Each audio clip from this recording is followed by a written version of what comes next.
우리가 좀 전에 읽은 말씀을 가지고 왕이 쓰시는 사람이라는 제목으로 하나님의 말씀을 함께 나누겠습니다. 우리 교회 동탄체플이 있는 동탄 신도시에 한국 근대문학의 선구자인 노작 홍사용 문학관이 있습니다. 가보셨습니까? 옆 사람에게 인사해볼까요? 좀 문화생활 좀 합시다. 시작. 문화생활 좀 합시다. 맨날 노래방만 가지 마시고 이런 데도 좀 가세요. 노작이 홍사용을 유명하게 만든 시가 있습니다. 바로 나는 왕이로소이다 라는 시입니다. 그 시는 이렇게 시작하고 이렇게 끝을 맺습니다. 나는 왕이로소이다. 나는 왕이로소이다. 어머님의 가장 어여쁜 아들 나는 왕이로소이다. 가장 가난한 농군의 아들로서 나는 왕이로소이다. 어머니의 외아들 나는 이렇게 왕이로소이다. 그러나 눈물의 왕, 이 세상 어느 곳에든지 서름이 있는 땅은 모두 왕의 나라이로소이다. 바로 일제치하의 나라를 잃은 그 슬픔을 눈물의 왕으로 표현한 민족 시이자 낭만시입니다. 이 시에서 우리가 보면 이 왕은 보통 군림하는 왕, 그런 통치하는 왕이 아니라 눈물의 왕, 서름 있는 땅이 모두 자신의 나라라고 말하는, 우리가 흔히 생각하는 그 왕과는 전혀 다른 왕의 모습을 하고 있습니다. 제가 왜 이 설교를 앞서서 이 시를 들려드렸냐면은 오늘 본문에도 우리가 생각하는 왕과 전혀 다른 왕의 모습을 하시고 예루살렘으로 입성하시는 한 왕이 소개되고 있습니다. 바로 예수 그리스도이시죠. 자, 그 왕이 어떻게 예루살렘에 입성하고 있는지 본문 7절을 같이 한번 읽어보겠습니다. 읽습니다. 시작. 나귀 새끼를 예수께로 끌고 와서 자기들의 겉옷을 그 위에 얹어 놓음에 예수께서 타시니. 자, 예수께서 무엇을 타셨다고요? 나귀, 그것도 새끼입니다. 욕을 하는 것은 아닙니다. 나귀 새끼. 근데 황당하지 않아요? 왕이라면 보통 아주 멋진 준마나 아니면 아주 의리의리한 마차를 타고 입성을 합니다. 여러분 최근에 그 뉴스를 보니까 김정은도 백마를 타지 않았습니까? 근데 만왕의 왕이신 예수께서 나귀를 타고 입성하셨다. 왜 그러셨을까요? 그것은 이분이 겸손한 왕 메시아이시기 때문입니다. 500년 전 예수님께서 이 나귀를 타시기 500년 전에 스가랴서 9장 9절에서 예수님을 이렇게 예언했습니다. 한번 읽어보시겠습니다. 시작. 시온에 따라 크게 기뻐할지어다. 예루살렘에 따라 즐거이 부를지어다. 보라, 내 왕이 내게 임하시나니 그는 공의로우시며 구원을 베푸시며 겸손하여서 나귀를 타시나니 나귀의 작은 것 곧 나귀 새끼니라. 할렐루야. 왕이 오셨습니다. 그 왕은 진정한 왕이시고 만왕의 왕이셨지만 겸손하신 왕이셔서 나귀 새끼를 타시고 입성하신 것을 스가랴는 이미 500년 전에 예언을 하신 것입니다. 이때 왕을 맞이한 사람들이 있습니다. 왕이 쓰신 사람들이 있습니다. 그런데 예수님의 초림보다도 더 많이 예언되어 있는 것이 바로 예수님의 재림입니다. 예수님이 재림하실 때 왕을 맞이하시는 인생이 되시기를 축원합니다. 왕이 쓰시는 인생이 되시기를 주님의 이름으로 축원합니다. 그렇다면 왕을 맞이할 수 있는 사람, 왕이 쓰시는 인생은 어떤 인생일까요? 첫 번째로 왕을 진심으로 높이는 사람입니다. 왕을 진심으로 높이는 사람. 자, 오늘 본문 9절과 10절을 한번 같이 읽어보겠습니다. 본문 9절과 10절 한번 같이 읽어보겠습니다. 시작. 앞에서 가고 뒤에서 따르는 자들이 소리 지를 때 호산나 찬송하리로다. 주의 이름으로 오시는 이여 찬송하리로다. 오는 우리 조상 다윗의 나라여 가장 높은 곳에서 호산나. 뭐라고 찬양했어요? 호산나. 호산나 호산나. 호산나 뜻은 지금 구원하소서라는 뜻입니다. 호산나. 호산나를 찬양했어요. 이런 찬양을 한 거죠. 호산나 호산나 호산나 높은 곳에서 이라는 찬양을 한 거예요. 물론 이렇게 찬양은 하지 않았지만 당시 사람들은 흥분하며 찬양을 부르기 시작했습니다. 왜냐하면 드디어 로마의 압제에서 자신들을 해방시키고 다윗처럼 강한 나라를 세울 메시아가 드디어 오셨다라고 생각한 것입니다. 그런데 이렇게 찬양을 불렀던 사람들이 나중에 어떻게 변하는지 아십니까? 황당하게도 이렇게 호산나 찬양을 불렀던 사람들이 마가복음 뒤에 15장 12절에서 15절을 보면 이렇게 바뀝니다. 한번 같이 읽어봅니다. 시작. 빌라도가 또 대답하여 이르되 그러면 너희가 유대인의 왕이라 하는 이를 내가 어떻게 하랴. 그들이 다시 소리 지르되 그를 십자가에 못 박게 하소서. 빌라도가 이르되 어찌미냐 무슨 악한 일을 하였느냐 하니 더욱 소리 지르되 십자가에 못 박게 하소서. 놀랍지 않습니까? 주님을 찬양했던 사람들, 호산나 호산나 찬양했던 사람들이 지금은 예수님을 십자가에 못 박으라고 소리를 지르고 있습니다. 왜 이렇게 되었을까요? 여러분, 우리가 부르는 찬양이 진정으로 부르는 찬양인지 아닌지 어떻게 알 수 있는지 아십니까? 그거는 어떤 사람이 주님을 찬양합니까? 하나님이 자기 일을 자기가 원하는 대로 해주면 다 할렐루야 호산나 해요. 자기가 원하는 대로 하지 않을 때는 주님을 원망합니다. 주님을 십자가에 못 박습니다. 지금 이 사람들이 호산나 찬양했던 것은 예수님께서 정치적인 메시아가 아니라 자신들을 죄와 사망에서 구원하실 진정한 메시아라는 것을 알지 못했습니다. 그들이 호산나 찬양했던 것은 드디어 자신들을 로마의 정치적인 압박에서 구원할 수 있는 왕이라고 생각했기 때문이었습니다. 즉 자신이 원하는 대로 이루어질 메시아라고 생각했기 때문에 호산나 찬양한 것이지, 그것이 좌절되니까 예수님을 향해서 돌을 던지고 있습니다. 예수님을 십자가에 못 박고 있습니다. 여러분, 찬양할 때 그 찬양이 진정한 찬양이냐 아니냐를 어떻게 알 수 있습니까? 그 사람이 자기가 원하는 대로 이루어질 때 누구나 하나님을 찬양하지 못해요. 그러나 내가 원하는 대로 되지 않을 때 그때도 하나님을 찬양하는 사람, 그게 진짜 찬양이에요. 누가 왕을 맞이할 수 있습니까? 이 땅에서 그저 호산나 호산나 멋지게 찬양하는 사람이 아니라, 그분이 나의 원하는 것을 해결해 주었기 때문에 찬양하는 것이 아니라, 그분이 나의 죄와 사망에서 구원하신 나의 메시아이시기 때문에 찬양하는 그런 저와 여러분이 되시기를 주님의 이름으로 축원합니다. 한 발 더 나가서 왕이 쓰시는 사람은 어떤 사람일까요? 그것은 왕께 순종하는 사람입니다. 여러분, 왕을 맞이하는 사람, 왕이 쓰실 수 있는 사람은 왕을 높이는 사람이라고 말씀드렸습니다. 근데 그 왕을 향한 찬양이 진정한 찬양인지 어떻게 알 수 있습니까? 그것은 그의 순종의 걸음이 있느냐 없느냐를 통해서 알 수가 있습니다. 자, 오늘 본문에 보세요. 오늘 본문에 보면 진정한 이 사람들은 호산나 호산나 찬양했지만 단 한 번도 주님께 쓰임 받은 적이 없었습니다. 이 사람들은 주님이 다시 오실 때 주님을 맞이할 수 없었을 것입니다. 아니, 주님을 따를 수 없었을 것입니다. 왜요? 이들의 찬양은 진정한 찬양이 아니었기 때문이죠. 진정한 찬양은 뭐예요? 순종의 걸음이 있어야 돼요. 제가 청소년들이나 젊은이들을 보면 막 찬양할 때 그들은 막 주님을 위해서 무엇이든 할 것 같이 주님을 찬양해 막 길길이 뛰고 막 난리가 납니다. 근데 거기에 순종의 걸음이 없어요. 여러분, 진정한 찬양, 그 주님을 높였던 그 찬양이 진정한 찬양이냐 아니냐는 뭘로 알 수 있어요? 우리 인생 가운데 주님을 향한 순종의 걸음이 있느냐 없느냐. 근데 오늘 놀랍게도 그렇게 호산나 호들갑을 떨면서 찬양해 본 적은 없지만 주님을 진정으로 찬양했던 한 사람이, 그 사람들이 소개되어 있습니다. 누구입니까? 자, 본문 2절과 3절 보시죠. 자, 본문 2절과 3절 한번 읽어봅니다. 시작. 이르시되 너희는 맞은편 마을로 가라. 그리로 들어가면 곧 아직 아무도 타보지 않은 나귀 새끼가 메어 있는 것을 보리니 풀어 끌고 오라. 만일 누가 너희에게 왜 이렇게 하느냐고 묻거든 주가 쓰시겠다 하라. 그리하면 즉시 이리로 보내리라. 여러분, 황당하지 않아요? 예수님이 지금 절도죄를 저지르라고 얘기하는 것 같아요. 여러분, 이게 별로 안 황당하게 느껴지는데, 내가 만약 우리 교회 두 명의 집사님 저기 영통에 가면은 아무도 타보지 않은 차가 있을 것입니다. 그걸 그냥 끌고 오세요. 누가 쓰겠다고 하면 김인환 목사님이 쓰시겠다 하라. 뭐 이런 얼마나 황당하겠어요. 지금 말도 안 되는 이야기를 하는 것입니다. 그런데 더 황당한 건 본문 4절과 6절입니다. 자, 본문 4절과 6절 한번 읽어봅니다. 시작. 제자들이 가서 본즉 나귀 새끼가 문 앞에 거리에 메어 있는지라. 그것을 푸니 거기 서 있는 사람 중 어떤 이들이 이르되 나귀 새끼를 풀어 무엇을 하려느냐 하며 제자들이 예수께서 이르신 대로 말한데 이에 허락했다. 누가요? 나귀 새끼의 주인이. 황당하지 않아요? 어떻게 이런 일이 일어날 수가 있습니까? 도저히 믿을 수 없는 일입니다. 왜요? 여러분, 이렇게 믿을 수 없는 내용을 썼다는 이 기록만 봐도 이것은 하나님이 쓴 것이 분명해요. 왜요? 인간이 기독교라는 종교를 만들기 위해서 썼다면 인간이 믿을 수 있는 내용만 썼을 거예요. 이건 도저히 믿을 수 없는 내용이에요.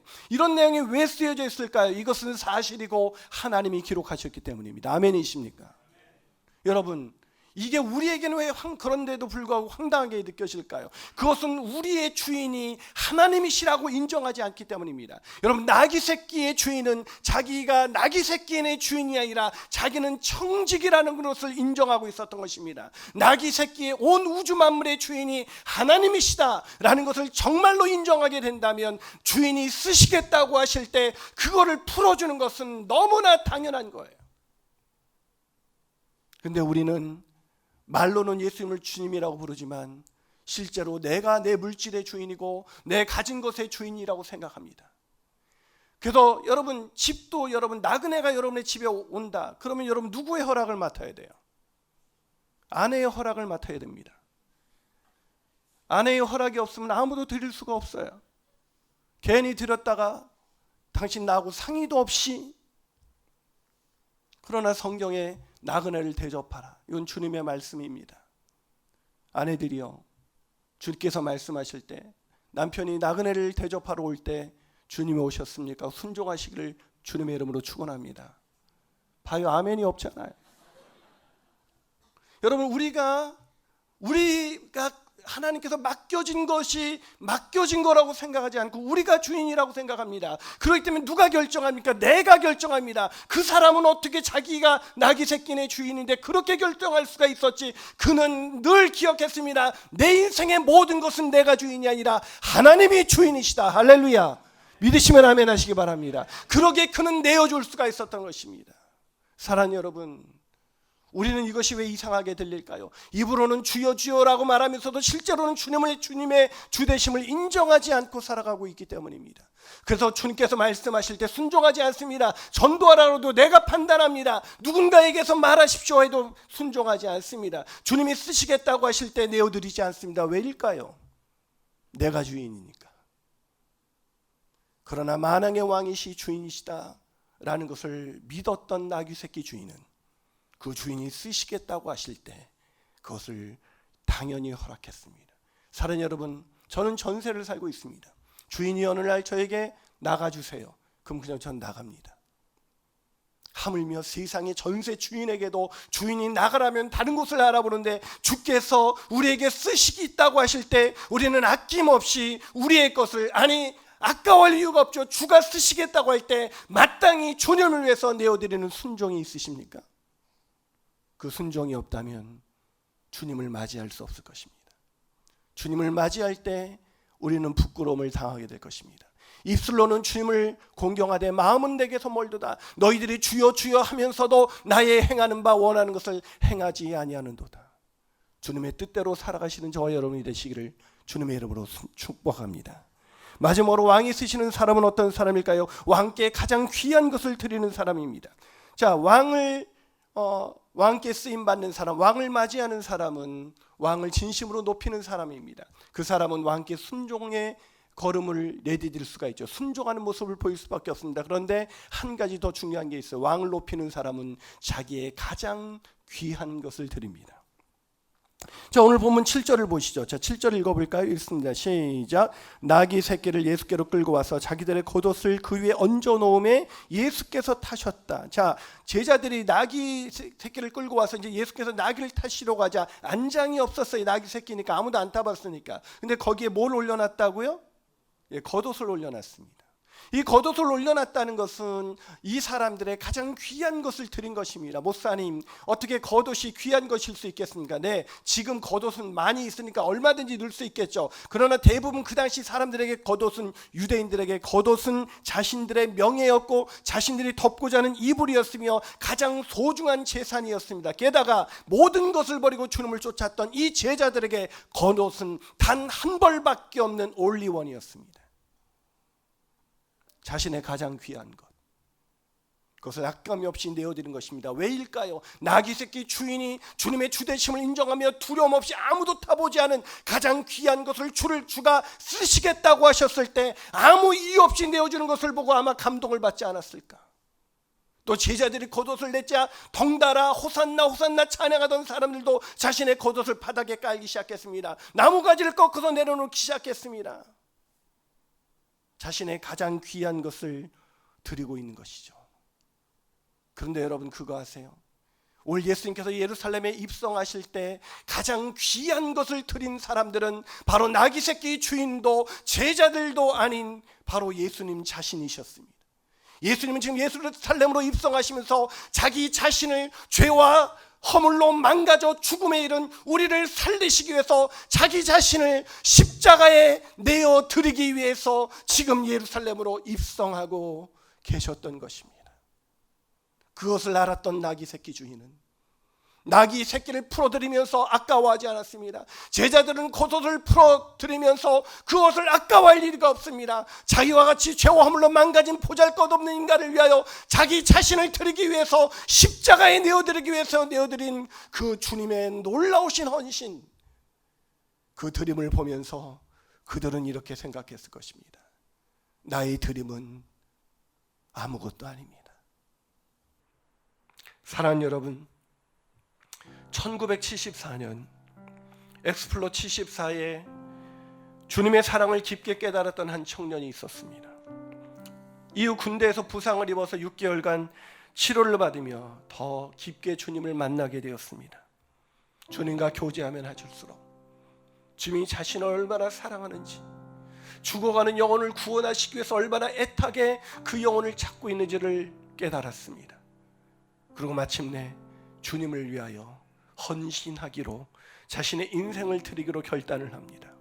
그런데 1987년 이 청년에게 미국 유학의 길이 열렸습니다. 그러나 자신의 인생을 주님 앞에 드리기로 결단한 이 친구는 자신의 일생의 출세를 보장하는 아메리카가 아닌 주님이 부르신 아프리카로 자신의 길을 떠났습니다.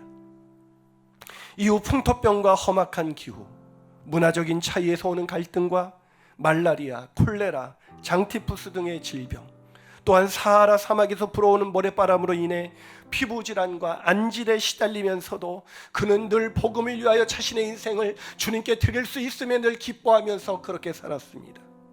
그런데 그렇게 기쁘게 주님 앞에 헌신하며 살았던 이 청년에게, 이 선교사에게 비교할 수 없는 고난이 찾아왔습니다. 시련이 찾아왔습니다. 그것은 사랑하는 딸, 당시 6살밖에 되지 않은 사랑하는 딸이, 눈에 넣어도 아프지 않은 그 딸이 그만 말라리아를 걷다가 이 세상을 떠나고 만 것이었습니다. 사랑하는 딸의 죽음 앞에서 자신의 헌신은 아무것도 아닌 것처럼 느껴졌습니다. 내가 무엇 때문에 이곳에 왔는가? 주님이 원망스러워졌습니다. 그런데 그래서 그 모든 것을 접고 애통의 나날을 보내던 그는 결국 귀국을 결심합니다. 그런데 하나님이 그 무렵 찾아오셔서 그렇게 하나님을 원망하는 그에게 이렇게 말씀하셨습니다. 나 여호와는 실수하지 않는다. 네 딸 선한이는 네 딸이 아니라 내 딸이니라. 너는 아들이 또 있지 아니하느냐? 나는 하나밖에 없는 아들을 너와 선한이를 위해서 십자가에 놓았느니라. 이 주님의 음성을 들었던 그 인생이 눈물이 쏟아지기 시작했습니다. 내 딸은 죽은 것이 아니라 하나님이 데려가신 것이구나. 내 딸, 주님과 함께 있을 그 딸을 다시 만나게 될 그날을 소망하면서, 그때 다시 만날 때 영생을 누리고 있을 내 딸, 내 주님을 다시 만나는 그날을 사모하면서 내 여기서 충성하면서 살아야지. 그리고 이후 33년이 넘게 아프리카 가나에서 선교사로 헌신하고 있습니다. 바로 아프리카 가나 선교사 이용학 선교사님의 이야기입니다. 그래도 그렇지 어떻게 딸을 잃은 그 슬픔 속에서 그렇게 고백할 수 있습니까? 라고 말하는 사람들에게 그는 CT 스터디의 말을 빌어 이렇게 대답했습니다. 예수 그리스도께서 나와 내 딸을 위하여 죽은 것이, 십자가에서 죽으신 것이 사실이라면 나의 희생은 희생일 수가 없습니다. 주님 다시 오시기까지 주님을 만나기 위해서 오늘도 주님을 높이며 주님께 순종하며 가장 귀한 것을 드리며 자신의 인생을 드리며 살아가고 있는 이용학 선교사님처럼 그렇게 살아가는 자, 그렇게 왕께 쓰임받는 자, 주님 다시 오실 때 기뻐 뛰어나가서 왕을 맞이할 수 있는 그런 복된 인생 살아야 하지 않겠습니까? 기도하시겠습니다. 사랑하는 여러분, 한 번밖에 없는 인생, 이 인생 내 뜻대로 내 멋대로 살다가 가는 인생, 그런 인생이 되어서야 되겠습니까? 한 번밖에 없는 인생, 내 즐거움, 내가 원하는 대로, 내가 소유하고 싶은 대로 살다가 가는 인생, 그 인생이 뭐 이 땅에 필요한 인생이었겠습니까? 주님을 위하여 사는 인생, 주님을 만나서 만왕의 왕이신 그 주님이 나를 위하여 십자가를 지고 간 그 주님을 믿은 인생, 그 주님을 믿고 예수님을 나의 구주요 나의 주님으로 인정하는 인생, 그래서 주님의 뜻대로 살고 싶은 인생, 주님의 뜻대로 걸어가고 싶은 인생, 주가 쓰시겠다고 하면 내어드리는 인생, 그런 인생 살아야 하지 않겠습니까? 주님을 찬양하면서도 여기서는 주님을 찬양하지만 실제로는 내 인생에 주님이 주가 되지 않은 인생, 그래서 주님께 순종하기보다는 내가 따져보고 순종하는 인생, 그게 무슨 순종이겠습니까? 한 번밖에 없는 인생, 주가 쓰시는 인생을 사십시오. 주님 다시 오실 때 그분을 맞이할 수 있는 인생을 사십시오. 그런 인생을 사시기 원하신다면 오늘 이 찬양을 부르면서 회개하면서 나갔으면 좋겠습니다. 주님 다시 오실 때까지, 주님 다시 오실 때까지 나는 이 길을 가리라. 좁은 길을 걸어갑니다. 좁은 길 나의 십자가를 지고 걷겠습니다. 나의 십자가 지고 나의 가는 이 길 끝에서, 나의 가는 이 길 끝 나를 위하여 십자가에서 죽으신 주님을 우리는 보게 될 것입니다. 이제 영광 위에 내 주님, 내 주님 나를 맞아주시니, 아멘. 우리 손을 높이 들고 찬양합니다. 주님 다시 오실 때까지, 주님 다시 오실 때까지 나는 일어나 달려가겠습니다. 나는 주저없이 순종의 걸음으로 달려가기를 소원하오니 주님 나를 인도하여 주의 영광 온 땅 덮으리. 나는 일어나 노래하리, 나는 일어나 노래하리. 내 사모하는 주님 온 세상 구주시라. 내 사모하는 주님 영광의 왕이 제목 고백합니다. 내 사모하는 주님, 내 사모하는 주님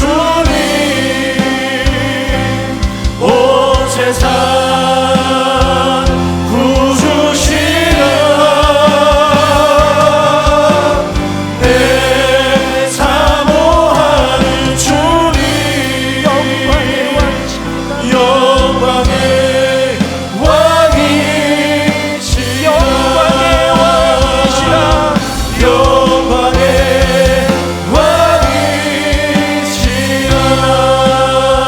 왕이시라. 이 시간 우리 함께 기도하시겠습니다. 사랑하는 여러분, 이 시간 기도할 때 하나님 내 인생을 허비하지 않게 하여 주시옵소서. 하나님, 입술로는 주님을 찬양하지만 주님의 주되심을 인정하지 않고 살아가는 그런 어리석은 인생이 되어서 마지막 주님 다시 오실 때 부끄럽게 숨어서 주님을 맞이하지 못하는 그런 인생이 되지 않도록 인도하여 주시옵소서. 한 번밖에 없는 인생, 주님 앞에 쓰임받는 인생이 되기 원합니다. 여기저기 교회를 돌아다니며 교회를 쇼핑하는 인생이 아니라 주님 앞에 주의 공동체의 지체가 되어서 주님 앞에 쓰임받는 인생이 되기를 원합니다. 주님의 뜻대로 순종하는 인생이 되기 원합니다. 주님이 전도하시면 전도하는 인생이 되기 원합니다. 주님이 내어 달라고 하시면 내어드리는 인생이 되기 원합니다. 주님, 내 인생을 사용하여 주시옵소서. 나를 써 주시옵소서. 나를 통하여 동탄 지역의 복음화가 이루어지게 하여 주시옵소서. 내가 동탄으로 이사 온 것 나의 쾌락을 위해서, 나의 즐거움을 위해서가 아니라 주님의 나라를 위해서 이곳으로 이주시켜 주신 줄로 믿습니다. 그 동탄에서 복음화의 중인으로 살아가는 복된 인생 되게 하여 주시옵소서. 이 시간 우리 주님 한번 부르고 통성으로 기도하시겠습니다. 주여, 아버지 하나님, 이 시간 기도하며 나갑니다. 아버지 하나님, 주님 다시 오실 때까지 내가 이 길을 걸어가기 원합니다. 아버지, 아무리 좁은 길, 좁은 문이 있을지라도 주님, 내가 십자가 지고 나가기를 원합니다. 내 딸이 바로 나의 딸이옵니다. 네 딸은 네 딸이 아니라 나의 딸입니다. 나의 영광을 위해서 내가 너를 위하여 십자가를 지지 않느냐? 내가 너를 위하여 십자가의 길을 걷지 않느냐? 너 무엇하고 있느냐? 왜 주저하고 있느냐? 왜 구경하고 있느냐? 나를 위해서 순종의 길을 걸어라. 너 인생의 가장 귀한 것을 드리는 인생, 가장 복된 인생을 살아갈 수 있도록 주님 역사하여 주시옵소서. 그 믿음으로 우리가 계속해서 이 길을 걸어갈 수 있도록 주님 인도하여 주시옵소서. 오 주님 인도하여 주시옵소서. 주님 붙들어 주시옵소서. 오 주님 붙들어 주시옵소서.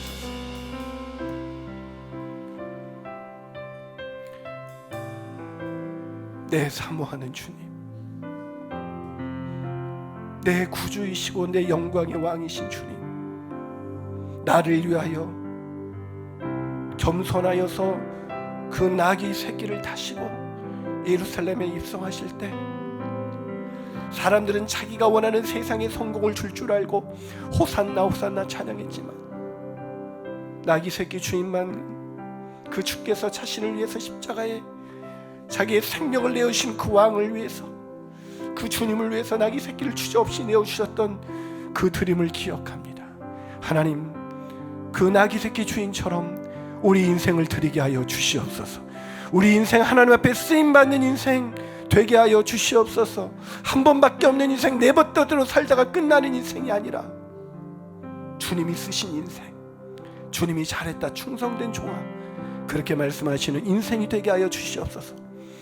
주님, 교회에 와서 그냥 들락날락거리며 그냥 의자만 대피고 가는 인생이 아니라 공동체 일원이 되게 하시고 섬기게 하시고 주님 말씀하신 자리에서 봉사하며 전도하며 나누며 섬기며 살아가는 복된 인생 되게 하여 주시옵소서.